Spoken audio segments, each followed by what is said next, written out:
جب جنگیں زیادہ ہو جائیں گی اور ہر جگہ سے ظلم بڑھتا جائے گا، یہاں تک کہ عرب میں بھی کوئی اسٹرانگ حکومت نہیں ہوگی. یہ حدیثوں کی روشنی میں آپ کو بتا رہا ہوں. وہ تو ابھی نظر آ رہی ہے کوئی اسٹرانگ حکومت نہیں، وہ کٹ پتلی ہے. کبھی اس کو امریکہ ہانکتا ہے، کبھی رشیا ہانکتا ہے، کبھی چائنا ہانکتا ہے. تو یہ عرب میں کوئی اسٹرانگ حکومت، مضبوط حکومت نہیں ہوگی. اور مسلمان جب زیادہ قتل ہونے لگیں گے تو سب اکثر ہجرت کر کے مدینے چلے جائیں گے. جو بچے ہوئے ہوں گے وہ مدینہ طیبہ کی طرف ہجرت کر جائیں گے. اب مدینہ طیبہ میں مسلمان رہ رہے ہوں گے، کیونکہ میرے آقا صلی اللہ علیہ وسلم کی حدیث ہے، ان الایمان لا یأزر الی المدینہ کما تأزر الحیۃ الی جحرہا. ایمان جو ہے مدینے سے نکلا ہے اور گھوم پھر کر کے پوری دنیا سے ایمان واپس مدینے میں ویسے ہی آ جائے گا جیسے سانپ اپنی سوراخ میں واپس آتا ہے. ایمان والے سب مدینے پہنچ جائیں گے. اب وہاں جانے کے بعد لوگوں میں یہ بات کثرت سے پھیل جائے گی کہ اب ان حالات کا مقابلہ کرنے کے لیے ہمیں کیا کرنا چاہیے. بہت مجبور ہو چکے ہیں، کوئی راستہ نظر نہیں آتا. تو اس وقت جو مدینے میں تھے علماء صلحاء سب بیٹھ کر کے مشورہ کرتے ہیں کہ ہم کو امام مہدی کو تلاش کرنا ہوگا. اور یہ وہ زمانہ ہوگا جب امام مہدی مدینے میں پیدا ہو چکے ہوں گے. یہ وہ زمانہ ہوگا جب امام مہدی مدینے میں ہوں گے. امام مہدی جن کی بشارت اللہ کے نبی صلی اللہ تعالیٰ علیہ وسلم نے اپنی حدیثوں میں عطا فرمایا، ان کا نام حضور کے نام پر ہوگا. ان کا نام محمد ہوگا اور ان کے والد کا نام بھی حضور کے والد کے نام پر ہوگا. اور اللہ کریم کی طرف سے بھیجے جانے والے اس روئے زمین کے وہ آخری خلیفہ راشد ہوں گے. مدینہ طیبہ میں وہ ہوں گے لیکن وہ اپنے آپ کو چھپا کر کے رہ رہے ہوں گے. اب لوگ جب انہیں تلاش کرنے ہوں گے، اس دوران کئی جھوٹے مہدی بھی تیار ہوں گے، کیونکہ امام مہدی کا چیپٹر سب نے پڑھا ہے. جھوٹے مہدی دعویٰ کریں گے لیکن مار کھائیں گے، مریں گے، جیلوں میں جائیں گے. یہ جھوٹے مہدیوں کا یہی ہوتا رہے گا. امام مہدی اپنے آپ کو چھپا رہے ہوں گے کہ کہیں لوگ مجھے پکڑ کر حاکم نہ بنا لیں، امام نہ بنا لیں. اب لوگ جب تلاش زیادہ کر دیتے ہیں تو پھر امام مہدی کو کچھ لوگ مدینہ طیبہ میں پہچاننے لگتے ہیں. تو امام مہدی مدینہ چھوڑ کر مکہ آ جاتے ہیں، مکہ ہجرت کر کے آ جاتے ہیں. اپنے آپ کو چھپا کر کے رہ رہے تھے مکہ مکرمہ میں. یہی رمضان کا موقع، وہ خانہ کعبہ کا طواف کر رہے ہوں گے، حجر اسود کے قریب لوگ. اچھا یہ بھی میں بتا دوں، جتنے دنیا میں ابدال، اقطاب، اولیاء ہوں گے وہ سب ہجرت کر کے اس وقت مکہ میں پہنچے ہوں گے. مکہ میں سارے اولیاء ہوں گے اس وقت.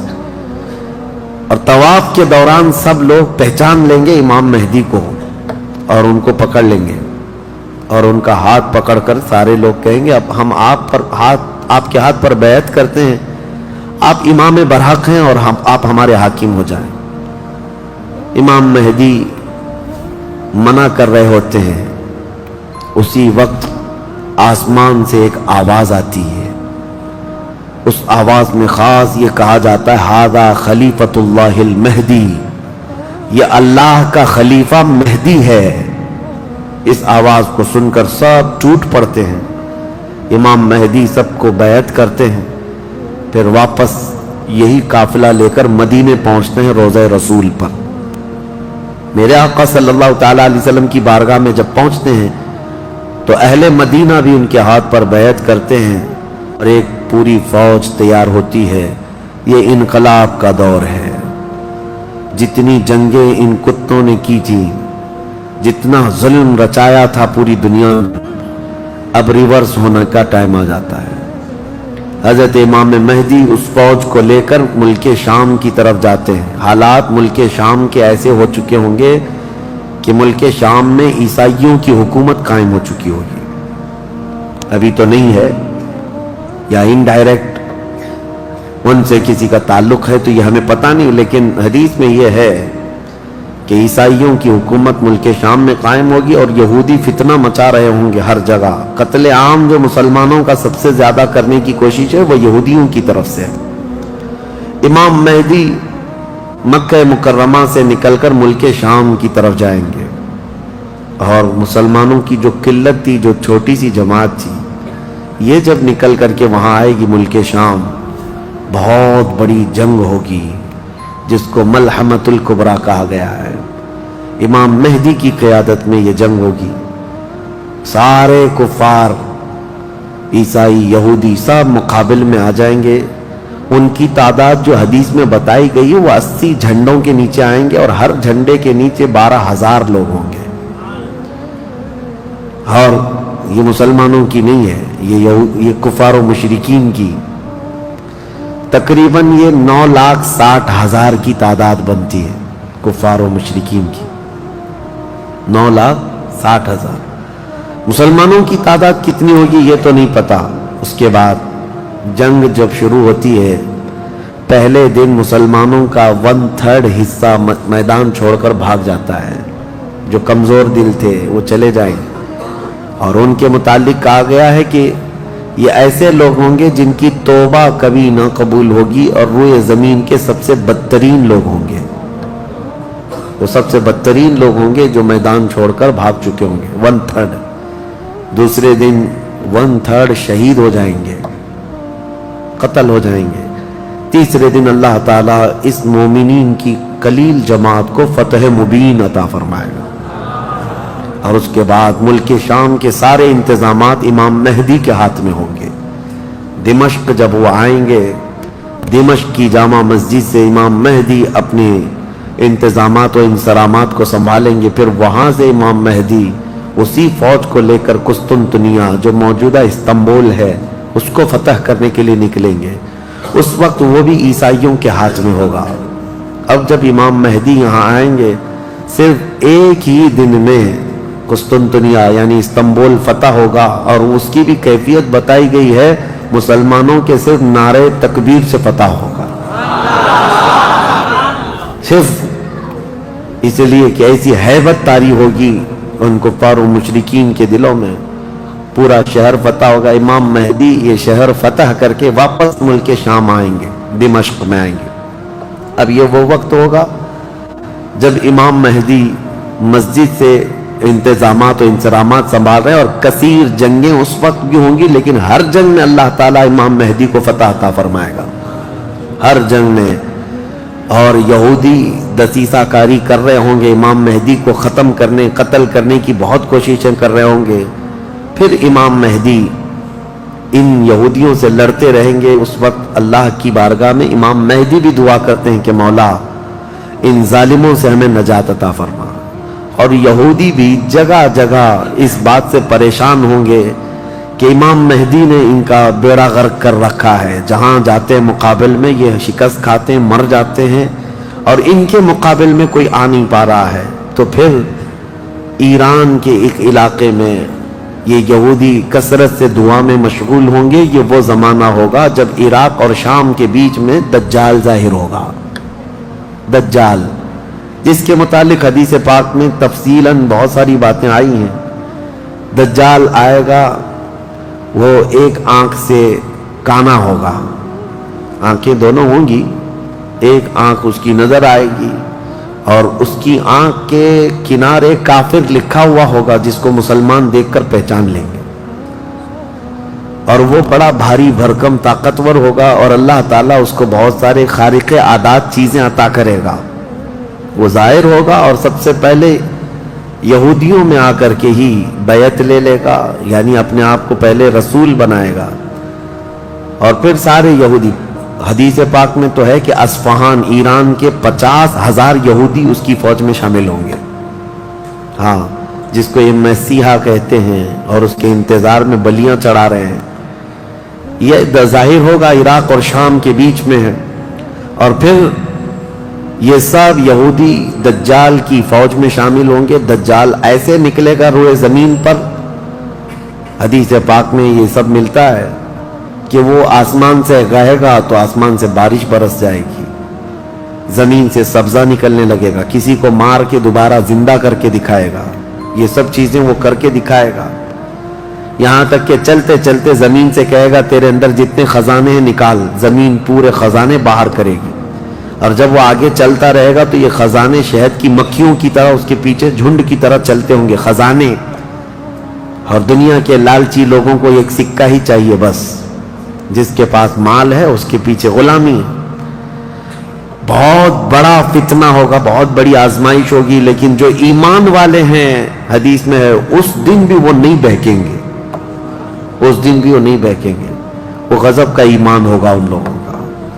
حضور صلی اللہ تعالیٰ علیہ وسلم نے فرمایا دجال کے فتنے سے مقابلہ کرنے والے جو مومن ہوں گے نا، اس کا فتنہ دیکھ کر کے بھی ایمان پر قائم ہوں گے، ان کے لیے حضور نے فرمایا وہ بغیر حساب کے ہی جنت میں جائیں گے، ان کا حساب نہیں ہوگا، وہ بنا حساب کے جنت میں جائیں گے۔ تو دجال روئے زمین پر گھوم رہا ہوگا اور فتنہ مچا چکا ہوگا، پہلے تو رسول کہتا رہا، اس کے بعد پھر خدائی کا دعویٰ کرے گا کہ میں خدا ہوں۔ اس کی خدائی کو ماننے والے وہ یہودی بھی ہوں گے، عیسائی بھی ہوں گے، بہت سارے مسلمانوں میں بھی گمراہ ہو چکے ہوں گے، جن کا پہلے سے ایمان مضبوط نہیں تھا وہ اس کے پیچھے چل پڑیں گے، وہ ہزاروں کی تعداد میں لوگوں کو کافر بنا چکا ہوگا۔ میرے عزیزو، دجال تو بہت بڑی بڑی چیزیں دکھا رہا ہے، آسمان سے بارش برسا کر کے، زمین سے سبزہ اگا کر کے، اور اس وقت کئی لوگ گمراہ ہو جاتے ہیں۔ یہاں تو چھوٹی موٹے باباؤں کے پیچھے ہی گمراہ ہوتے ہیں، آج تو چٹی نکال کر دکھا رہا ہے بابا، تو بھیڑ لگ چکی ہے کہ تم کیا کھائے ہو، کیا پیے ہو، کیا سوچ رہے ہو، چٹی میں نکال کر کے دکھاؤں گا۔ چٹی والے بابا کے پیچھے ہی ہزاروں چلے جاتے ہیں، تو دجال والے بابا کے پیچھے کتنے جائیں؟ لیکن حدیث پاک کی روشنی میں مفسرین نے، محدثین نے فرمایا کون لوگ اس دن محفوظ رہیں گے، کون لوگ اس دن محفوظ رہیں گے؟ دجال کی شکل جیسی بھی ہو، لیکن وہ جو چیزیں خارق عادات دکھا رہا ہوگا لوگ اچنبے سے دیکھ رہے ہوں گے۔ اچھا ایک بات اور بھی بتا دوں، آپ گھر میں بیٹھے ہوں، کوئی مسجد میں ہوں گے، شور آئے گا کہ وہاں پر خدا اتر پڑا ہے، نعوذ باللہ من ذالک، اور عجیب و غریب چیزیں دکھا رہا ہے، آسمان کو کہہ رہا ہے تو آسمان بارش برسا رہا ہے، زمین کو کہہ رہا ہے تو زمین خزانے نکال رہی ہے۔ کچھ لوگ جو گھر میں بیٹھے ہوں گے، توجہ، یہ بہت اہم بات کہہ رہا ہوں، کہیں محفل میں ہوں گے، مسجد میں ہوں گے، جب یہ شور آئے گا تو کچھ کہیں گے کہ چلو ہم بھی جا کر دیکھ کے آتے ہیں، تو کچھ لوگ یہ کہہ کر کے اٹھیں گے اور جا کر کافر ہو جائیں گے،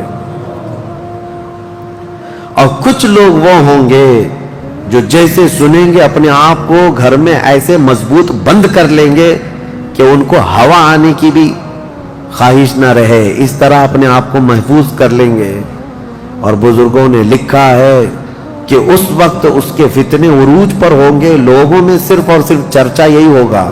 اسی لیے میں اکثر یہ میڈیا کو دجالی میڈیا کہتا ہوں، اس کی وجہ یہی ہے کہ دجال کے آدھے سے زیادہ کام یہ میڈیا والے کرتے ہیں، سب جگہ پھیلائیں گے افواہیں، بہت جھوٹ کو سچ کر کے دکھاتے رہے، سچ کو جھوٹ کر کے دکھاتے رہے، یہ میڈیا یہی سب کام کرتی رہے گی۔ اس وقت کون لوگ محفوظ رہیں گے؟ بزرگوں نے لکھا ہے دجال کے قریب بھی جائے گا کوئی بندہ، لیکن اس کو دیکھ کر نہیں گمراہ ہوگا، تو یہ کون ہوگا؟ جس کا سینہ حضور کی محبت سے بھرا ہوگا، یہ وہی ہوگا، یہ وہی ہوگا جس کے لیے اعلیٰ حضرت نے فرمایا نا، تیرے قدموں میں جو ہیں غیر کا منہ کیا دیکھے، حضور کے قدموں میں جو پڑے ہیں وہ غیر کا منہ کیا دیکھیں، کون نظروں میں جچے دیکھ کے تلوا تیرا۔ اب یہ دجال گھومتا ہوا جب فتنہ بہت برپا کر چکا ہوگا، مکہ جائے گا، پہلے یہ یمن جائے گا، یمن میں بھی بہت فتنہ پھیلائے گا، اس کے بعد پھر مکہ آئے گا، مکہ کی سرحدوں کو اللہ تعالیٰ فرشتوں سے محفوظ کر رکھا ہوگا، فرشتے اسے داخل ہونے نہیں دیں گے، ماریں گے اور داخل نہیں ہو سکے گا۔ پھر مدینہ جائے گا، مدینہ طیبہ اپنی پوری فوج لے کر کے داخل ہونے کی، 2 شہروں کے علاوہ پوری دنیا کے ہر شہر گھومے گا، ہر شہر گھوم چکا ہوگا 2 شہروں کے علاوہ، مکہ مکرمہ، مدینہ طیبہ۔ مدینہ طیبہ کے سرحد پر آئے گا، وہاں پر بھی اللہ کے فرشتے پہرا دے رہے ہوں گے، میرے مصطفیٰ کا شہر ہے، دجال نہیں آ سکتا. لیکن اس کا شہرہ جب مدینے کے باہر بہت پھیل چکا ہوگا، مقام جرف ایک جگہ ہے، وہاں تک وہ پہنچ چکا ہوگا جہاں آج بادشاہ نے ایک پیلس بنایا ہوا ہے. ان لوگوں نے ایک پیلس بنا کر رکھا ہے وادی جرف پہ. وہاں تک پہنچے گا تو مدینہ طیبہ کے ایک عالم وہ جائیں گے، اس سے مناظرہ کریں گے، ڈیبیٹ کریں گے. صرف مناظرے کے کرنے کی وجہ سے اس عالم دین کو وہ قتل کر دے گا. قتل کر کے اس کے بعد پھر ان کو دوبارہ زندہ کرے گا اور اس کے بعد کہے گا کہ دیکھا میری طاقت. اس عالم دین کا کہنا ہوگا اب تو مجھے تیرے دجال ہونے پر اور زیادہ یقین ہو گیا، اس لیے کہ میں نے میرے مصطفیٰ سے سنا ہے. وہ مار کر کے دوبارہ زندہ کرے گا. اور اس عالم کا دوسرا چیلنج یہ ہوگا کہ میں نے اپنے حبیب سے ایک اور بات سنی ہے، اب کی بار اب تو مار کر کے دکھا. دوسری بار حدیث پاک میں ہے دوسری مرتبہ اس عالم کو قتل کرنے کی 1000 کوشش کرے گا لیکن مار نہیں سکے گا. وہ عالم ربانی بیان کریں گے اللہ کے نبی صلی اللہ علیہ وسلم کی بیان کی ہوئی علامات یہی ہیں. ایک بار قتل کر کے اٹھائے گا لیکن دوبارہ وہ مار نہیں سکے گا.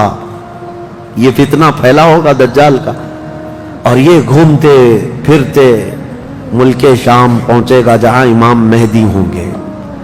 امام مہدی یہودیوں سے جنگ کرتے کرتے اور دجال کے فتنوں سے فیس کرتے کرتے وہاں پر ہوں گے ملک شام میں، دمشق میں. دعا کر رہے ہوں گے اللہ ان کے فتنوں سے بچا. ایک عصر کی نماز ہوگی، جب امام مہدی نماز کے لیے جا رہے ہوں گے، 2 فرشتوں کے پروں پر ہاتھ رکھتے ہوئے سیدنا عیسیٰ علیہ السلام اتر جائیں گے. حضرت عیسیٰ علیہ السلام اب بھی باحیات ہیں آسمانوں پر. اللہ کریم ان کو اتارے گا، وہ آئیں گے. حضرت امام مہدی فوراً ہی حضرت عیسیٰ علیہ السلام کو پہچان لیں گے اور آپ کا ہاتھ پکڑ کر کے وہ لائیں گے.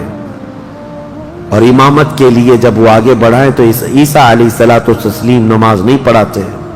امام مہدی سے کہتے ہیں امام آپ ہی ہوں گے، حاکم آپ ہی ہوں گے، منتظم آپ ہی ہوں گے. اب عیسیٰ علیہ السلام یہ بیان فرمائیں گے میں تو صرف اور صرف دجال کے قتل کے لیے آیا ہوں. اس کے بعد امام مہدی نماز سے فارغ ہو کر اللہ کا شکر بجا لائیں گے. پھر یہ عیسیٰ علیہ السلام کی معیت میں جیسی باہر نکلیں گے، حدیث پاک میں ہے عیسیٰ علیہ السلام کی سانس یا ان کی خوشبو جہاں تک جائے گی دجال اتنا تیز پگھلتا چلا جائے گا، قریب نہیں آ پائے گا. اب وہ ادھر ادھر بھاگا بھاگا پھر رہا ہوگا عیسیٰ علیہ السلام کے خوف سے. عیسیٰ علیہ السلام جس وقت آئیں گے وہ سنہرا دور حدیث پاک میں ہے. اب عیسیٰ علیہ السلام صلیب کو توڑ دیں گے کہ یہ عقیدہ ختم کرو، خنزیر کو ماریں گے، جزیہ ختم کریں گے. اور اس کے بعد عیسیٰ علیہ السلام اس ملعون دجال کو بھگاتے بھگاتے مقام لد پر لے جائیں گے جو آج اسرائیل میں ہے. وہاں تک لے کر جائیں گے مقام لد پر. عیسیٰ علیہ السلام اس کو اپنے تیر سے ماریں گے، ختم ہو چکا ہوگا. دجال کے جتنے ہمراہی تھے ان کو بھی عیسیٰ علیہ السلام ختم کر دیں گے. اب جب واپس عیسیٰ علیہ السلام دمشق پہنچیں گے ملک شام تو حدیث پاک میں پوری روئے زمین پر ایک بھی کافر نہیں ہوگا، جو ہوگا وہ مسلمان ہوگا. یہ وہ وقت ہے جس کا وعدہ اللہ نے قرآن میں فرمایا هو الذی ارسل رسولہ بالہدی ودین الحق لیظہرہ علی الدین کلہ. وہی اللہ ہے جس نے اپنے رسول کو ہدایت کے ساتھ بھیجا ہے تاکہ اپنے دین کو ساری دنیا پر غالب کرے. اب تک یہ دین پوری دنیا پر نہیں غالب آیا، لیکن وہ دن ہوگا جب عیسیٰ علیہ السلام تشریف لائیں گے روئے زمین پر. اسی لیے میں کہتا ہوں وہ دن آئے گا جب ہر گھر سے آواز آئے گی لبیک یا رسول اللہ. وہ دن آئے گا، وہ وقت آئے گا. صبر کے بعد، ہر اندھیرے کے بعد صبح ہونا ہے، رات کے بعد اجالا آنا ہے. ہاں آج جو حالات ہیں انشاءاللہ العزیز کچھ دیر کی خاموشی ہے، پھر شور آئے گا. آج کتوں کا وقت ہے، کل ہمارا دور آئے گا انشاءاللہ العزیز. میرے عزیزو، سیدنا عیسیٰ علیہ السلام جب اسے قتل کر چکے ہوں گے اور پھر روئے زمین پر صرف پرچم اسلام لہرا رہا ہوگا، امام مہدی کی عمر 49 سال یا 50 سال کے آس پاس ہوگی، وہ بیت المقدس میں انتقال کر چکے ہوں گے، آپ کی جنازہ کی نماز عیسیٰ علیہ السلام پڑھائیں گے، وہیں دفن ہوں گے، پھر عیسیٰ علیہ السلام مومنین کو لے کر مدینہ طیبہ کا رخ کریں گے۔ جب نبی پاک صلی اللہ علیہ وسلم کے روضے کے پاس عیسیٰ علیہ السلام آئیں گے، عیسیٰ علیہ السلام نکاح بھی فرمائیں گے، آپ کی اولاد بھی ہوں گی، لیکن مدینہ طیبہ میں آپ کا انتقال ہوگا اور میرے آقا کے حجرے میں دفن ہوں گے۔ حضور صلی اللہ علیہ وسلم کا حجرہ روضہ مبارکہ، اس میں ایک جگہ عیسیٰ علیہ السلام کی باقی ہے، سیدنا عیسیٰ علیہ السلام وہاں دفن ہوں گے۔ لیکن ایک بات میں آپ کو بتا دوں، عیسیٰ علیہ السلام اس وقت بھی نبی ہی رہیں گے، ان کا جو منصب نبوت ہے وہ ہے، لیکن شریعت ان کی نہیں چلے گی، میرے مصطفیٰ کی ہوگی، شریعت صرف میرے مصطفیٰ کی ہوگی، اس لیے کہ جس دن میرے آقا پیدا ہوئے اس دن سے لے کر قیامت تک صرف ایک ہی سکہ چلنا ہے، آئی نئی حکومت سکہ نیا چلے گا، عالم میں رنگ بدلا صبح شب ولادت۔ عیسیٰ علیہ السلام کے انتقال کے بعد اب کیا ہوگا؟ اب کیا ہوگا؟ آپ دفن ہو چکے ہوں گے، قیامت قریب آ چکی ہوگی، اب اس کے بعد معاملہ یہ ہوگا کہ اللہ تبارک و تعالی قوم یاجوج ماجوج کو پیدا کرے گا۔ ہاں، اس میں بیچ میں ایک روایت یہ بھی ہے کہ عیسیٰ علیہ السلام کو اللہ تبارک و تعالی حکم فرمائے گا کہ میں ایک ایسی قوم بھیج رہا ہوں جو دنیا میں فساد مچائے گی، جو مومنین ہیں ان کو لے کر کوہ طور پر چلے جائیں۔ عیسیٰ علیہ السلام کوہ طور کی طرف مومنین کو لے کر جائیں گے، لیکن اس وقت زمین پر یاجوج ماجوج ایک قوم ہے، یہ دو لوگ نہیں ہیں۔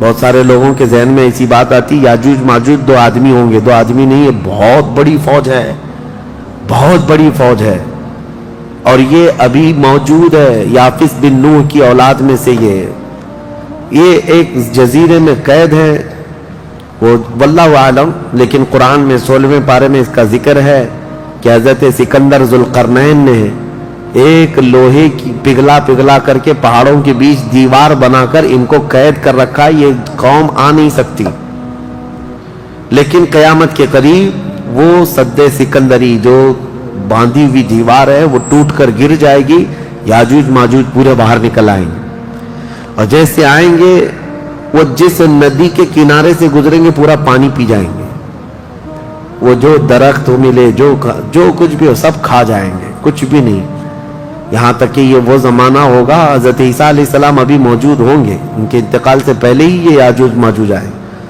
ایک بیل کا سر جو ہے 100 دینار میں مل رہا ہوگا، 100 سونے کے سکے، اور اس کو بھی لوگ غنیمت سمجھیں گے، اتنی مہنگائی کوئی چیز ہی نہیں مل رہی ہوگی، سب یہ کھا کر چٹ کر چکے ہوں گے۔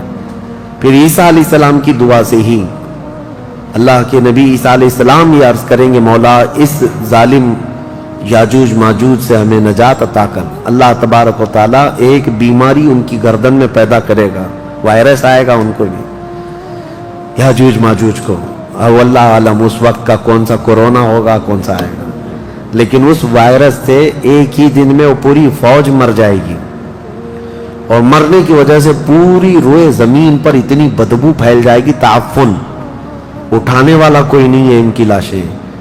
تو پھر یہ بھی ملتا ہے روایت میں کہ اللہ تعالیٰ لمبی بڑی گردنوں والے پرندے بھیجے گا، وہ پرندے ان کی لاشیں اٹھا اٹھا کر کے جنگلوں کی طرف چلے جائیں گے، پھر اللہ تعالیٰ بارش برسائے گا، اتنی تیز بارش برسے گی کہ پوری زمین پاک ہو چکی ہوگی، یاجوج ماجوج کا فتنہ ختم ہوگا، عیسیٰ علیہ السلام کا انتقال ہوگا، پھر اچانک ایک جانور باہر آئے گا جس کو دابۃ الارض کہا گیا ہے، یہ آئے گا، یہ آ کر کے اپنے ایک ہاتھ میں موسیٰ علیہ السلام کا عصا اور ایک ہاتھ میں سلیمان علیہ السلام کی انگوٹھی، یہ دونوں لے کر کے زمین پر گھومتا رہے گا، جو مومن ہوگا اس کی پیشانی پر سلیمان علیہ السلام کی انگوٹھی سے نشان لگا دے گا، جو کافر ہوگا موسیٰ علیہ السلام کے عصا سے اس پر لکیر کھینچ دے گا، جس کے لیے وہ نشانی لگا دیا وہ اسی حالت میں مرے گا. اور اس کے بعد پھر حدیث پاک میں ہے دابت الارض چلا جائے گا. پھر ہوگا یہ کہ ایک دن لوگ تھک کر کے سوئے ہوں گے, دھواں دھواں نظر آتا رہے گا ہر جگہ دھواں دھواں, لوگ پریشان ہوں گے. اور اس کے بعد سوئیں گے تو رات اتنی لمبی ہوگی کہ لوگ اکتا جائیں گے, سو کر اٹھیں گے پھر سوئیں گے, سو کر اٹھیں گے پھر سوئیں گے. بچے جو ہے چیخ مارتے رہیں گے, اور پھر جانور اپنی کھیتیوں کی طرف بھاگنے کے لیے بے قرار ہوں گے. لیکن رات لمبی ہوگی, 3 راتوں کے برابر ایک رات ہوگی, 3 بڑی راتوں کے برابر ایک رات کٹتی نہیں ہوگی. لوگ تھک چکے ہوں گے سو کر کے. اس کے بعد پھر اچانک چھوٹی چھوٹی روشنی آئے گی سورج کی. لوگ چیخ مارتے ہوئے خوشیوں سے باہر آ جائیں گے کہ اجالا آ گیا. پہلے تو لوگوں کو یہ لگ رہا تھا کہ اب اندھیرا ہے, اب سورج آئے گا ہی نہیں. لیکن جیسی روشنی آنے لگے گی سب بھاگ کر کے باہر آئیں گے. لیکن دیکھیں گے اس وقت تو سورج جو ہے پچھم کی طرف سے نکل رہا ہوگا. ابھی سورج کہاں سے نکلتا ہے؟ پورب, ایسٹ سے نا, مشرق سے. اس دن سورج ویسٹ کی طرف سے, مغرب کی طرف سے نکل رہا ہوگا, پچھم کی طرف سے. پہلے ہلکا ہلکا نکلے گا سورج. یہ دیکھ کر کے جو لوگ بہت لمبا سو کر کے آئے ہوں گے گھبرا جائیں گے کہ آج کیا ہوا. یہ وہ دن ہوگا کہ میرے آقا نے فرمایا توبہ کا دروازہ بند ہو چکا ہوگا. اس کے بعد پھر کسی کا ایمان بھی قبول نہیں, کسی کی توبہ بھی قبول نہیں. یہ لاسٹ دن ہے توبہ کا. لاسٹ دن کیا, اس سے پہلے جو گزری رات لاسٹ تھی. سورج نکل کر کے آئے گا دھیرے دھیرے دھیرے. اس کے بعد دوپہر کا وقت جتنا ہوتا ہے اتنے وقت تک وہ آئے گا, اور اس کے بعد پھر واپس مغرب کی طرف ہی چلا جائے گا. ایسا نہیں کہ پچھم سے نکل کر کے پورب میں ڈوبے گا. آدھے تک آئے گا دوپہر تک, اور اس کے بعد سورج پھر اپنے معمول کے مطابق جیسی روٹین ہے واپس پھر پچھم کی طرف چلا جائے گا, ڈوب جائے گا. یہ آخری دن ہے. اب کسی کا ایمان کام نہ کرے گا, اب کسی کی توبہ کام نہ کرے گی. اب معاملات کیا ہوں گے؟ دھیرے دھیرے مومنین کا انتقال شروع ہوگا. تو نئے مومن نہیں ہوں گے, مومن انتقال کرتے جائیں گے, حکومتیں پھر سے ختم ہو جائیں گی. ایک روایت یہ بھی ملتی ہے جہجہ نام سے ایک اور بزرگ جو حکومت کریں گے چند سال, لیکن اس کے بعد پھر عادل حکمران نہیں آئیں گے, ختم ہوتے چلے جائیں گے. اب مسلمانوں کی تعداد جب گھٹنے لگے گی تو پھر بے حیائی بہت بڑھ جائے گی, اتنی کہ کھلے عام زمین پر سب کچھ ہونے لگے گا. ننگا پن, جانوروں کی طرح لوگ زنا کرتے رہیں گے. سڑکوں پر, روڈوں پر, راستوں پر سب کھلے عام گناہ ہو رہے ہوں گے. بے حیائی بڑھ چکی ہوگی. یہاں تک کہ حبشیوں میں سے, اب کالے لوگوں میں سے ایک جماعت جائے گی خانہ کعبہ کو بھی گرا دے گی. یہ وہ زمانہ ہوگا جب مومنین ختم ہو چکے ہوں گے. اب اس کے بعد ایک ٹھنڈی ہوا چلے گی, نرم. اس کے متعلق فرمایا گیا بہت نرم ہوا, میٹھی ہوا چلے گی, اور پوری دنیا میں چلے گی. جو مومن ہوگا وہ ہوا ان کے بغلوں سے گزرے گی تو وہ اسی وقت انتقال کر جائیں گے. ایمان والے ختم ہو چکے ہوں گے. اب میرے آقا صلی اللہ علیہ وسلم فرماتے ہیں روئے زمین پر اللہ اللہ کہنے والا کوئی بھی باقی نہیں رہے گا. یہ اینڈ لاسٹ مومنٹ پر میں آ رہا ہوں, ختم ہونے کے قریب ہے. سب مومنین انتقال کر چکے ہوں گے اس ہوا کے بعد. اس کے بعد چند سال زندگی گزرتی رہے گی نارمل, لوگ اپنے اپنے کاموں میں مصروف ہوں گے. پھر اچانک ایک دن حضرت اسرافیل علیہ السلام سور پھونکیں گے. یہ سور ایک باجے کی شکل کی چیز ہے, دھیمی دھیمی آواز اس کی بڑھتی جائے گی. اب یہ آواز اتنی تیز بڑھے گی کہ دھماکہ ہوگا پوری زمین پر, زلزلہ آ جائے گا. اتنا بڑا زلزلہ آئے گا کہ قرآن میں ہے یوم ترونہا تذہل کل مرضعۃ عما ارضعت وتضع کل ذات حمل حملہا. تم اس دن دیکھو گے حمل والی عورتوں کے پیٹ سے بچے باہر آ جائیں گے. ہر آدمی جو دودھ پلانے والی ماں جو ہے بچے کو لے کر بیٹھی ہوگی, اس آواز پر وہ بچے کو اٹھا کر پھینک دے گی. کوئی ماں اپنے بچے کو پھینکے گی؟ لیکن وہ دن ہوگا جب ماں اپنے بچے کو پھینک دے گی، حاملہ عورت اس کا پیٹ نکل کر کے بچہ باہر آ چکا ہوگا، لوگ جو کام کر رہے ہوں گے وہیں پر سب اپنے کام چھوڑ چکے ہوں گے، اور اس کے بعد پھر اسی سور کی آواز کے بڑھتے بڑھتے جب زمین میں زلزلے آئیں گے سب ختم ہو چکے ہوں گے، سب کی موت ہوگی۔ پھر اللہ فرماتا ہے وَتَكُونُ الْجِبَالُ كَالْعِهْنِ الْمَنْفُوشِ، پہاڑوں کو دھنی ہوئی روئی کی طرح اڑایا جائے گا۔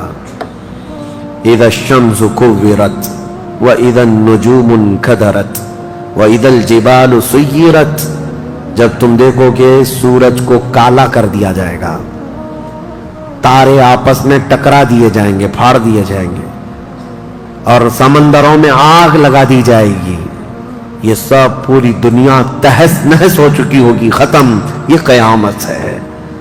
اس کے بعد پھر سارے جب فنا ہو چکے ہوں گے، اللہ تعالیٰ اسرافیل علیہ السلام کو بھی موت عطا کرے گا، اور روح نکالنے والے فرشتے اسرائیل علیہ السلام کو بھی موت عطا کرے گا۔ اب کون باقی رہے گا؟ کل من علیہا فان ویبقى وجہ ربک ذو الجلال والاکرام، ہر شے فنا ہو چکی ہوگی، باقی رہنے والی ذات صرف تمہارے رب کی ہوگی۔ اس کے بعد مولا کریم کو جب منظور ہوگا اسرافیل علیہ السلام کو اٹھائے گا، اور پھر سور پھونکنے کا حکم ہوگا، دوبارہ سور پھونکا جائے گا۔ اب وہ جو منظر ہے وہ ایک الگ دنیا ہے، وہ ایک الگ دنیا ہے، عالم آخرت ہے۔ جب سور پھونکا جائے گا تو آدم علیہ السلام سے لے کر قیامت تک جتنے انسان جنات آئے تھے سب کو اٹھایا جائے گا۔ حدیث پاک میں ہے اب وہ دوسرے سور سے، نفخہ ثانیہ سے سب سے پہلے جو اٹھے گا میرے آقا صلی اللہ علیہ وسلم اپنی قبر سے اٹھیں گے۔ حضور نے فرمایا دوسرے سور کے بعد میں اپنی قبر سے اس طرح اٹھوں گا کہ میرا ایک ہاتھ ابو بکر کے کندھے پر ہوگا، دوسرا ہاتھ عمر فاروق کے کندھے پر ہوگا۔ اس شان سے میرے آقا صلی اللہ تعالیٰ علیہ وسلم میدان قیامت میں آئیں گے، اور اس کے بعد کے جو مناظر ہیں ہر آدمی کو کھڑا کر دیا جائے گا، ہر انسان کو میدان میں کھڑا کر دیا جائے گا، اور تمہیں چاہے تم کو مٹی کھا چکی ہو، تم کسی کی غذا بن چکے ہو، تم کو جلا دیا گیا ہو، تم کو پانی میں غرق کر دیا گیا ہو، کسی بھی حالت میں ہو، اور رب قدیر فرماتا ہے جب ہم نے تم کو نطفے سے پیدا کیا پورا انسان، تو تمہارے جلا کر خاک ہو جانے کے بعد تمہاری راکھ سے بھی وہ تم کو دوبارہ زندہ اٹھائے گا۔ جب تمہیں زندہ اٹھایا جائے گا پھر یہ میدان ہوگا، یہاں پر جو کھڑا کر کے حساب کتاب کا دن ہوگا وہ 50,000 سال کے برابر کا ہوگا۔ اب یہ ایک لمبی داستان ہے میرے عزیزو، وہاں کے جو حالات ہیں، اس دن ایک آواز آ رہی ہوگی، ایک آواز آ رہی ہوگی جس کو قرآن میں اللہ نے فرمایا لمن الملک اليوم، اللہ فرمائے گا آج کی بادشاہت کس کی ہے، آج کی بادشاہت کس کی ہے؟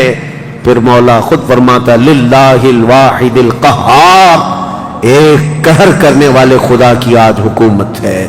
جو اکڑتے تھے، جو گھمنڈ کرتے تھے، سب کو کھڑا کیا جا چکا ہوگا، اور فرشتے پکار رہے ہوں گے این الجبارون این المتکبرون، کہاں ہیں غرور میں چلنے والے، کہاں ہیں اکڑ میں رہنے والے، سب جمع ہو جاؤ۔ سب کے گناہ ان کی پیشانیوں سے ظاہر ہو رہے ہوں گے، کسی کو داغ داغ کر کے فرشتے نشان بنا رہے ہوں گے کہ یہ چور ہے، یہ زانی ہے، یہ شرابی ہے، یہ حرام خور بھی کرتا رہا، سب کی الگ الگ نشانیاں بنائی جا رہی ہوں گی۔